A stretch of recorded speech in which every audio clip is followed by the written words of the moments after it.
नमस्कार। प्रधानमंत्री के राष्ट्र के नाम अपने संबोधन के बाद कोई सबसे पहला सवाल बनता है तो वह है, आप प्रधानमंत्री आदरणीय नरेंद्र मोदी जी के संबोधन से कितने संतुष्ट हैं।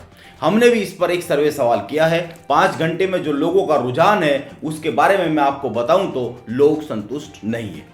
हमने सवाल किया, आप प्रधानमंत्री के राष्ट्र के नाम संदेश से कितने संतुष्ट है, आप कितने नंबर देंगे। 5 घंटे में 61% लोगों ने 10 में से 2, 26% ने 10 में से 10, 5% ने 10 में से 5 और 8% ने प्रधानमंत्री के संदेश को 10 में से 8 नंबर दिए। हम यह कोई फिक्स सर्वे नहीं करते, यह YouTube पर किया जाता है और इस पर कोई भी वोट कर सकता है, कोई भी इससे जुड़ सकता है। हमारे सर्वे में तो लोग प्रधानमंत्री की बातों से संतुष्ट नहीं है। अब कुछ तथ्यों की बात कर लेते हैं। प्रधानमंत्री नरेंद्र मोदी ने कहा है कि राज्य लॉकडाउन को आखिरी विकल्प माने। आपने सुना होगा प्रधानमंत्री का राष्ट्र के नाम संदेश। आपको याद होगा कि इससे पहले गृह मंत्री अमित शाह ने भी एक इंटरव्यू में कहा कि लॉकडाउन लगाना है या नहीं लगाना है ये राज्य तय करे, हमने उन्हें अधिकार दे दिए। आखिर देश का शीर्ष नेतृत्व इस आपदा को राज्यों के कंधे पर क्यों डाल रहा है, यह सवाल उठना लाजमी है। जबकि राज्यों में हालात यह है कि लखनऊ में निजी अस्पतालों ने अपने दर पर नोटिस छपा कर दिए है कि ऑक्सीजन नहीं है, कृपया अपने मरीजों को यहां से ले जाएं। कोविड संकट देश के लिए ऐसा संकट है जिसे लोगों ने पहले कभी ना तो देखा है और ना ही महसूस किया है। यह हर तरह से अभूतपूर्ण और चुनौतीपूर्ण है। ऐसे में देश के प्रधानमंत्री कह रहे हैं कि अपना अपना देख लो, सरकार कुछ नहीं कर सकती है। यह घनघोर चिंता की बात है। यह संकट इतना घनघोर है कि हमारी केंद्र सरकार एक के बाद एक इससे मुंह फेरती जा रही है।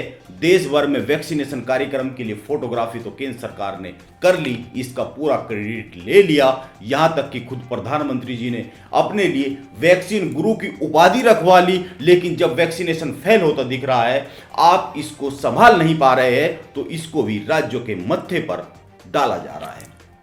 केंद्र सरकार ने आज ही राज्य सरकारों और प्राइवेट अस्पतालों को कंपनियों से सीधे वैक्सीन खरीदने की छूट दे दी है। सीरम इंस्टीट्यूट ऑफ इंडिया यानी CII ने वैक्सीन के तयशुदा दामों को सार्वजनिक कर दिया है।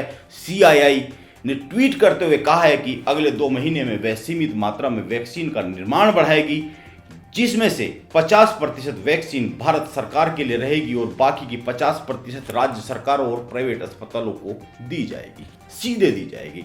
अभी तक वैक्सीन सीधे नहीं दी जा रही थी।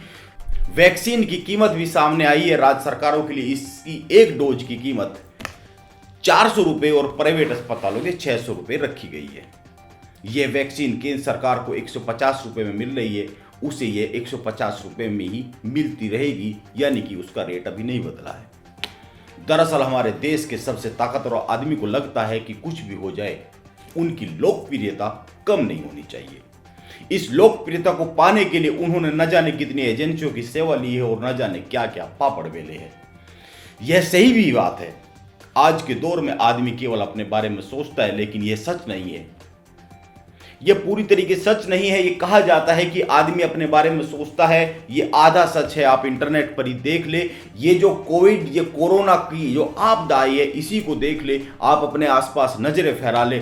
हजारों लोग, हजारों संस्थाएं हैं जो लोगों की मदद के लिए आगे आ रहे हैं। मैंने अभी कुछ देर पहले एक खबर पढ़ी है जिसके अनुसार मुंबई में रहने वाले शहनवाज को लोग ऑक्सीजन मैन कह रहे हैं।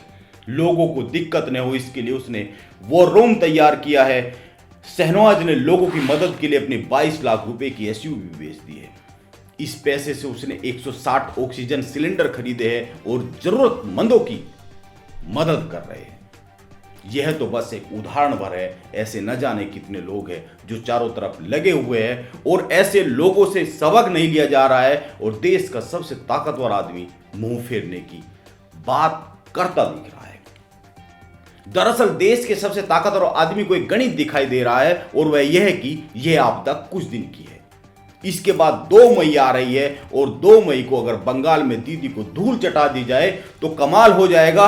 इस आपदा से उपजी लोकप्रियता में कमी तो कुछ भी नहीं है। अगर बंगाल फतेह हो गया तो कमाल हो जाएगा।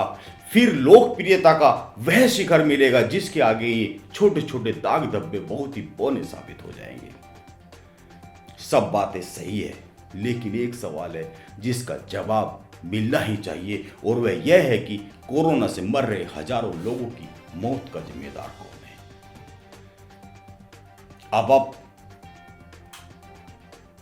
मुंह फेर लीजिए, लेकिन जब समय हिसाब मांगेगा तो जवाब देना ही पड़ेगा। नमस्कार।